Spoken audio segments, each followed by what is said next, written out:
Diego, encantado, ¿cómo está? Hola Fabián, ¿cómo te va? ¿Cómo Bien, estás? buenas tardes. Bueno, arrancamos Bien, por la muy bien. pregunta 1 de las 1499 que siguen. Pregunta 1. Pero Martín estuvo muy bien recién, ¿eh? Bien. No. Diego, pregunta 1. ¿Un decreto lleva la firma del presidente y de al menos un ministro o dos ministros? Según de qué tipo de decreto hablemos. Si es el 99.3, decreto de necesidad de urgencia, necesita la firma del presidente y refrendado por todos los ministros. Eso lo dijimos, sí. Decreto Claro, simple. Si es un decreto simple, es el presidente con el ministro de la cartera. Ok, con lo cual todos los decretos Y el jefe de gabinete refrenda. por la también, ¿no? reasignación de partidas. Con lo cual, Exacto. porque la pregunta no está, estamos tratando de entender la situación de debido, por eso te preguntamos esto. Yo la estuve leyendo, la situación de debido. Es decir, ellos, la Cámara de Casación, sopesar de la apelación que hace el fiscal Molas y el fiscal Luciani en lo que respecta a la asociación ilícita y meter a Julio Devido, la Cámara de Casación aquí dice, no terminan de comprobar la importancia en el esquema que para la Cámara de Casación, como para el Tribunal Oral Federal, son 4, Cristina, López, Perotti y Lázaro Báez, si no aparece nunca en el esquema Julio Devido. Entonces Casación termina diciendo lo mismo, es decir, no aparece Julio Devido. Por eso nosotros no podemos endilgarle la comisión de un delito a Julio Devido. Sí están las otras causas, dicen, en otras causas que no son conexas, pero que no hay una suficiente convicción para poder... Sí. Perdón, te interrumpí. La base de este expediente son las firmas de Cristina como presidente en diferentes documentos, básicamente en decretos. No, hay resoluciones, creación de fideicomiso, giro de fondos. Está bien, de Cristina como presidenta, siempre la firma de ella, digo. No. ¿Pero cómo fue un fideicomiso sin la firma de ella? Sí, eso sí, claro. es el decreto. Claro, es el decreto. Por eso digo, o sea, la ruta legal de esta causa son las firmas de Cristina. Para decreto, para un fideicomiso, para la base acá. Para poner un ejemplo grosero, no hay escuchas en esta causa. No, la base... Sí, hay una escucha, no nos olvidemos, la de Máximo hablando con Lázaro. Claro, pero quiero decir que la base de la condena de ella son las firmas de ella en diferentes documentos, ¿no? ¿Cuál es? No, la base de la condena de ella es que se le otorgó el 80% de la obra pública de una provincia a un empresario con poca experiencia. No, eso está bien. ¿Por orden de quién? ¿Cómo? ¿Por orden de...? ¿De Cristina? No, Cristina. no, por orden directo, no, por orden directo de Cristina no. Por un mecanismo estatal en donde Cristina era la cabeza.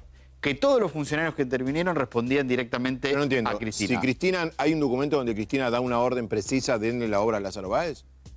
Es que eso no lo vas a encontrar en ningún lado porque no es así. ¿Con qué criterio Cristina está condenada y Julio Devido y el jefe de gabinete no? Es que Cristina Kirchner se termina beneficiando de la plata que recibe Lázaro Báez porque parte de esa plata terminaba en Otesur y Los Sauces, que son las empresas de Cristina Kirchner. Lo que la complica a Cristina son las causas conexas y otro punto, que completan la maniobra. Es lo que dice Diego de lo que el fiscal Luciani llamó en el juicio el plan limpiar todo. El plan limpiar todo, claro. Del teléfono de celular de José López, que le secuestran cuando fue condenado, cuando fue detenido con los bolsos con 9 millones de dólares, analizan los mensajes. Y ahí encuentran mensajes en los que López habla principalmente con Julio Mendoza, el presidente de Austral Construcciones, y con Lázaro Báez, para que antes de que Cristina Kirchner deje el gobierno y llegue Macri, se le pague a Lázaro Báez todo lo que se le debe y cierren las empresas. Y en esos mensajes aparecen reuniones con Cristina.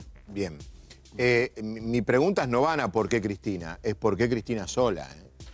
No es Cristina sola. Es Lázaro Báez. No hay un jefe de gabinete involucrado y no hay un ministro más importante del área. Bueno, pero hay otros funcionarios del área. No, porque, perdón, porque en casación, tanto como el Tribunal Oral Federal, y cuando uno da, y son 1541 páginas, obviamente que tengo una lectura somera, pero empecé a tratar de buscar, hoy que tenemos computadoras, pones algo y automáticamente empieza a buscar. La Cámara relata que todo comienza con Néstor Carlos Kirchner, ¿no? Es decir, al fallecimiento de Néstor, el mecanismo continúa.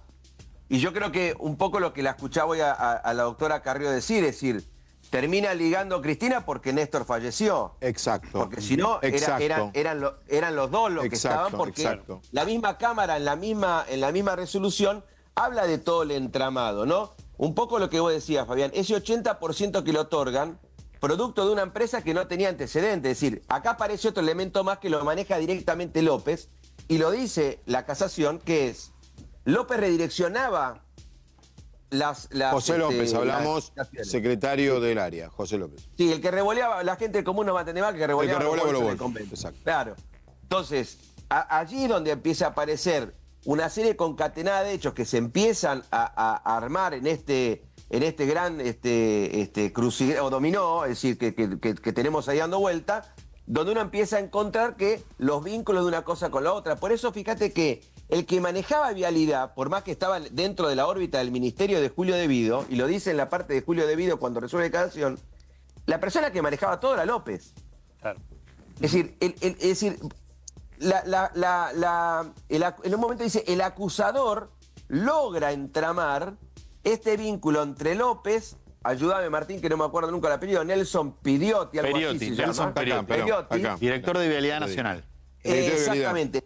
Lázaro Báez y las órdenes que impartía mediante resoluciones y decretos y la creación de fideicomisos. Nelson y el Pidiotti. pago, exacto, y el pago en la prioridad siempre a la empresa Austral Construcciones. Claro. Allí Hay un elemento que no se tuvo en cuenta en el juicio porque no se permitió tenerlo como prueba, pero que, digamos, periodísticamente sirve para entender, que fue la declaración de José López como arrepentido en la causa de los cuadernos. Sí. En la causa de los cuadernos, José López como arrepentido dice que todos los meses iba a ver a Cristina Kirchner, cuando era presidente de la Nación, con el listado de empresarios a los que había que pagarles, y que Cristina Kirchner siempre decía que había que pagarle a dos primeros.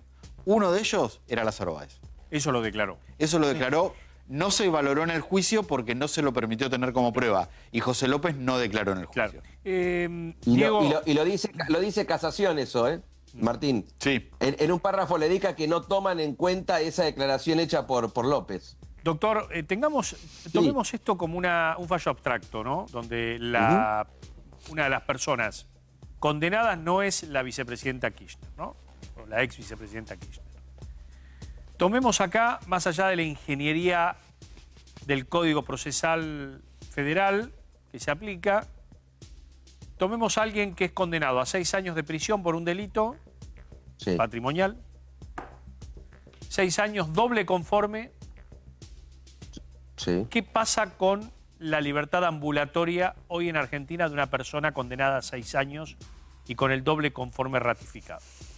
Mariano, mira, recién unos colegas tuyos en la radio me preguntaron y dije, a ver, si me pasa a mí, a Mariano, a Fabián o cualquiera, estamos saliendo con los grilletes y hoy anoche dormimos en la cárcel. ¿Y entonces el fallo es político? No, es más, le dedican un párrafo al tema de lo político cuando hablan de la cuestión política no justiciable y el juez natural. Es decir, hay dos líneas en el fallo donde el tribunal es muy claro. Te cambio la pregunta, ¿los jueces no jugaron a fondo entonces? Ni el fiscal jugó a fondo, ni los jueces jugaron a fondo. Gracias. Yo no es lo que estoy diciendo yo hace 30 años. Claro. Yo te voy a contar algo. Hace unos años un camarista de casación, que tengo una buena relación, me cuenta un día que llega a su tribunal, ahí en Comodoro Pi, y se encuentra con un expresidente sentado en el banquillo. Y él me dice, yo me sentí muy mal, porque es un expresidente sentado en el banquillo de los acusados. Yo no sé qué habrán tomado como elementos, si sí o si no. Eso está en el fallo, perdón que interrumpa, pero está en el fallo de hoy. Lo dice hoy puntualmente también. Ahora, si yo soy el defensor, de Cositorto, hoy Cositorto, estoy planteando esto.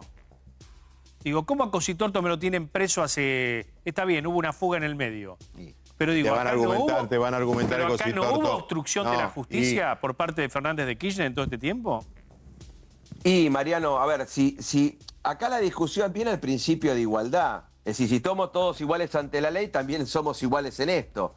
Si vos me preguntás a mí, uno podría haber solicitado que se ordene, pero, es decir, yo no creo que esté el clima político también para estar ordenando una detención de un expresidente con lo que insume también políticamente Cristina.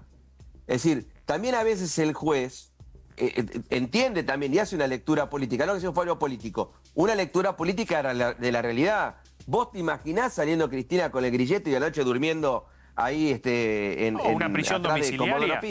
Como corresponde, porque digo, yo me pregunto, ¿de aquí en más? Acordate que a Menem y a Cavallo los mandaron atrás de Comodoro Pi. Sí, pero acá Menem fue en preventiva, fue en prisión preventiva. Claro. Acá tenemos un doble conforme de condena que mañana cualquier delincuente puede citar esta jurisprudencia y decir, ¿por qué me detenés? Si yo estoy a derecho, un delito patrimonial, ponele cualquier delito, no sé, el que se te ocurra. Cualquier delito, por eso, cualquier delito. Sí, bueno. Desde una estafa hasta, no sé. ¿Qué onda?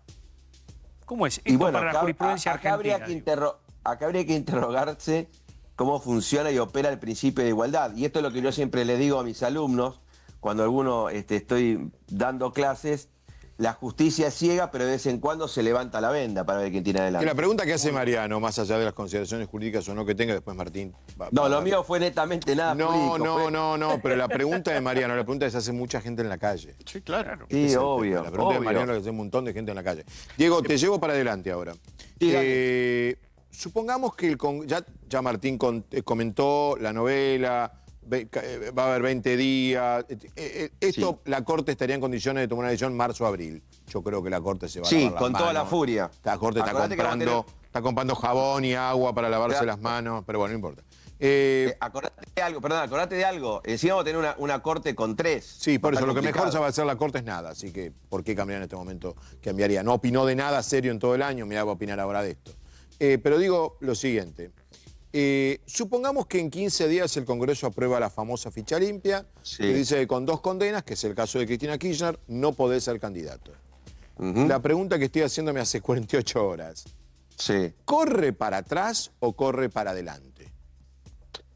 A ver, esto es la retroactividad de la ley. Acá, a ver, 2 cosas hay acá. Me parece que es un tema que hay que discutir y creo que es interesante. Uno, la cuestión de ficha limpia, sí, y como bien vos le dijiste, te dice sentencia condenatoria, que es un símil del artículo 23 de la Convención Americana de Derechos Humanos. La misma Convención de Derechos Humanos te dice que cada Estado puede reglamentar el acceso al cargo público. Segundo punto dice condenatoria confirmada por el superior. En este caso, fíjate, Cristina entra tal cual. Todo. Y coma... aunque no haya sentencia firme, que sería que la Corte termine confirmando la sentencia. Entonces, en la primera cosa yo agarro la ley de ficha limpia, agarro la situación de Cristina, no puede ser candidata. Ahora, lo que está evaluando la ley, en definitiva acá, es los requisitos para ser candidato. Sí. Entonces, yo desde mi punto de vista, a ver, algunos están planteando, como el doctor Gil Domínguez, lo estoy leyendo en las redes sociales, de la cuestión de la retroactividad. Por eso te lo preguntaba. Claro. ¿Por qué? Porque Andrés dice, si es materia penal, tenemos el famoso indubio pro reo y las garantías del artículo 18. Nadie puede ser penado por una pena que afecte, sino que tiene que ser más benigna para el reo. Segundo, él habla del Código Civil. Él dice, bueno, el Código Civil dice, las leyes no son retroactivas, salvo que sean de orden público y específicamente se diga que comienzan a regir a partir de tal momento, tiene retroactividad. Esto te va un poco a embarrar la cancha. Yo creo que, desde mi punto de vista, como son requisitos para ser candidato, si al momento de ser candidato ella no está en condiciones porque no cumple con un requisito de la ley electoral, no podrá ser candidata. Ese es el tema. Después vendrán los planteos judiciales como el caso Menem. Detalle 2. Ficha limpia. ¿Es ley electoral? Sí, no es ley penal. Es electoral. Al ser ley electoral, ayúdanos, digo, mirá cómo se abren ventanas. ¿No requiere la mayoría absoluta del cuerpo? No. No, porque no es una ley electoral específicamente.